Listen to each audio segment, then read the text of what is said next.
as I counsel young leaders coming up in my organizations, for example, who are asking me for advice, right? How do I really get focused on becoming a leader? How do I and it's not about, and the first thing I tell them is that leadership is not about your title or where you sit in the hierarchy of the organization. Leadership is about how you choose to show up and influence whatever circumstances you find yourself in. And I counsel them to think through developing a vision statement for themselves as a leader.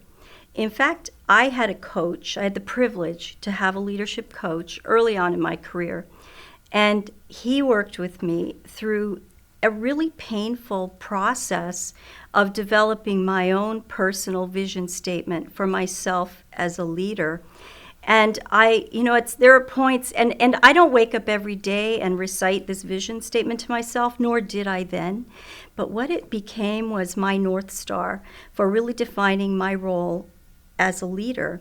And a huge part of this vision statement had to do with me leaving a legacy of leadership as I moved on.